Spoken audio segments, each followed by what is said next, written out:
દાહોદ જિલ્લાના સાલોદ તાલુકામાં ડોમેસ્ટિક એરપોર્ટને રદ કરવાની માંગ સાથે સાલોદ પ્રાંત અધિકારી કોંગ્રેસ સમિતિ દ્વારા આવેદનપત્ર પાઠવીને રજૂઆત કરવામાં આવી। સાલોદ તાલુકા ગરીબ ખેડૂતોની જમીનો છીનવી ડોમેસ્ટિક એરપોર્ટ બનાવવાનું હોવાથી કોંગ્રેસ સમિતિ દ્વારા ડોમેસ્ટિક એરપોર્ટ રદ કરવા માંગણી સાથે સાલોદ પ્રાંત અધિકારીને આવેદનપત્ર પાઠવવામાં આવ્યું। સ્ટોરી રિપોર્ટ બાય કિશોર ડબગર, દાહોદ। હાલ સરકારશ્રી દ્વારા અમારા ઝાલોદ તાલુકાના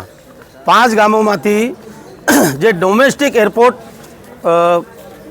મંજૂર કરવાનું નક્કી કર્યું છે, એના અંતર્ગત આજે અમે દાહોદ જિલ્લાના આગેવાનો પ્રાંત અધિકારી શ્રી ઝાલોદને આવેદનપત્ર આપવામાં આવ્યા છે અને આવેદન મારફત અમે પ્રાંત અધિકારીશ્રીને વિનંતી કરી છે કે સાહેબ, સૌપ્રથમ માછણ નાળા જળાશય યોજના અંતર્ગત અમારા ગરીબ આદિવાસીઓની જમીન છીનવી લેવામાં આવી। એમાં જે અમારા ખેડૂતો હતા એ આજ દિન સુધી જમીન અને એના જમીનના વળતર માટે વલખા મારી રહ્યા છે। તે ઓછું હોય તેમ જે આજ અસરગ્રસ્ત થવા જઈ રહ્યા છે 5 ગામોમાંથી કાલી ટુ જળાશય યોજના અંતર્ગત અમારા ગરીબ આદિવાસી ખેડૂતોની જમીન સેંકડો એકર છીનવી લેવામાં આવી। એમાંથી પણ આજ દિન સુધી અમારા ખેડૂતોને એક ટીપું પણ સિંચાઈ માટે પાણી આપવામાં આવ્યું નથી।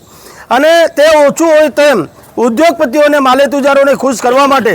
દિલ્હીથી બોમ્બે નેશનલ કોરિડોર હાઈવે જે પસાર કરવામાં આવ્યો, એમાં અમારા ઝાલોદ તાલુકાના 14 ગામોના ગરીબ આદિવાસીઓની જમીન બિલકુલ સસ્તા ભાવે છીનવી લેવામાં આવી। અને આ હાઈવેનું કામ કરતા જે અમારી મૂળભૂત સુવિધાઓ છીનવાઈ ગઈ, એના માટે અમારા ખેડૂતો છેલ્લા 3 વર્ષથી લડાઈ લડતા જઈને આવ્યા, પણ આજ સુધી એનું જરાય ઠેકાણું નથી। અને પડતામાં પાટું હોય એમ ફરીથી ડોમેસ્ટિક એરપોર્ટ મંજૂર કરી અને અમારા ગરીબ આદિવાસીઓની આ સરકાર દ્વારા જાણે કે ઝાલોદ તાલુકાના આદિવાસી ખેડૂતોનો ખાત્મો જ કરી દેવાનો હોય એ અંતર્ગત વારંવાર વિકાસના નામે જમીન છીનવી લઈ અમારા ગરીબોનો વિનાશ કરવામાં આવી રહ્યો છે। એ માટે આજરોજ અમે પ્રાંત અધિકારી શ્રી ઝાલોદને આવેદનપત્ર આપવા માટે આવ્યા છીએ અને આવેદન મારફત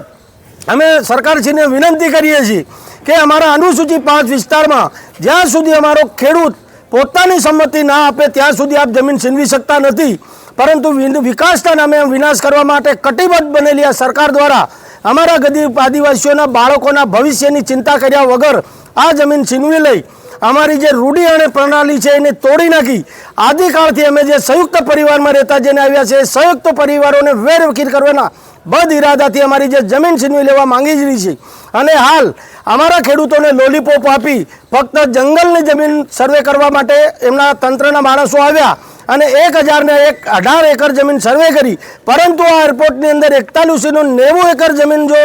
જરૂરિયાત હોય તો 1018 એકર જમીન સર્વે કરી તો 3072 એકર જમીન આ સરકાર ક્યાંથી લાવવાની એ એક મોટો પ્રશ્ન છે। માટે જંગલના જમીનના નામે અમારા ખેડૂતોને બહેકાવી ખોટી રીતે અમારી જમીન છીનવી લેવાનું આ સરકાર દ્વારા જે કાવતરું કરવામાં આવ્યું છે તેનો અમે સખત વિરોધ સાથે આવેદનપત્ર આપ્યું છે